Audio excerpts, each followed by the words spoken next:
আসসালামু আলাইকুম। ভাই কেমন ওয়ালাইকুম আছেন আপনি? আসসালাম। ওয়ালাইকুম আসসালাম ওয়া রাহমাতুল্লাহি ওয়া বারাকাতুহু। আল্লাহ তাআলা ভালো রাখছে। ভালো ভালো আছেন? রাখছেন। আপনি এর আগে আমাদের কাছে আসছিলেন। জি, আপনার জি। কি সমস্যা ছিল?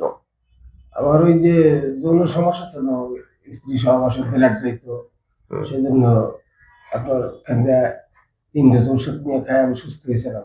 আচ্ছা, তার মানে এখন আপনার হচ্ছে স্ত্রী সহবাসের পরে ওখানে রক্ত যাইত। জি, রক্ত যাইতো। এবং রক্ত যাইত এটা আপনি আমাদের কাছে ৩ ডোজ খায় সম্পূর্ণ ক্লিয়ার ছিল, তাই তো? জি, জি, জি। সম্পূর্ণ সুস্থ হইছেন। জি, জি, জি। আমি যে জিনিসটা আসলে এই হোমিওপ্যাথি বা আপনাকে মানে ইন্টারভিউ নেওয়া সেটা হচ্ছে যে হোমিওপ্যাথি ওষুধ খেয়ে নাকি কাজ হয় না। এজন্য আসলে মূলত আপনাকে নিয়ে আসা, আর কিছু না। হোমিওপ্যাথি ওষুধ খেয়ে তো ভালো হয়, রোগ ইনশাআল্লাহ, ভালো হয়। ইনশাআল্লাহ, ইনশাআল্লাহ। আমি হ্যাঁ। কঠিন রোগ আমার ভালো হইছে। জি, এইটা কঠিন জানার রোগ। জন্যই। তো যে সকল ভাইয়েরা আসলে আমি ভিডিও খুব কম করার চেষ্টা করি, তারপরেও কারণ সময় সুযোগ হয়ে ওঠে না। মূলত হচ্ছে অনেক ভাইয়েরা মনে করেন যে, যেকোনো ক্রিটিক্যাল কেস গুলোতে হোমিওপ্যাথিতে কাজ কম হয়। ঠান্ডা, সর্দি, জ্বর, কাশি বা আঁচিল, টিউমারেই শুধু হোমিওপ্যাথি কাজ করে। এই ধারণাটা ভুল।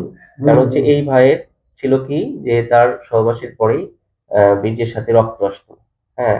এবং দীর্ঘদিন এই রোগে ভুগছেন উনি। তো আলহামদুলিল্লাহ আমাদের কাছে ৩ মাস ওষুধ খেয়েই সুস্থ হয়েছিলেন। এটা মেসেজ দেওয়ার জন্য আসলে মূলত ইয়েটা করা। তো এই, এই ধারণাটা থেকে আমাদের বের হতে হবে। হোমিওপ্যাথিতে অনেক কঠিন এবং জটিল রোগের সঠিক যদি ওষুধ প্রয়োগ করা যায়, সব রোগই আরোগ্য হওয়া সম্ভব। এবং ক্যান্সার, টিউমার, কিডনি রোগ নিয়ে আমরা কাজ করি। সেখানেও কিন্তু খুব ভালো ফলাফল আসছে আপনাদের দোয়ায়। তো এইজন্য আপনাদের এই ধারণা থেকে বের হয়ে আসতে হবে।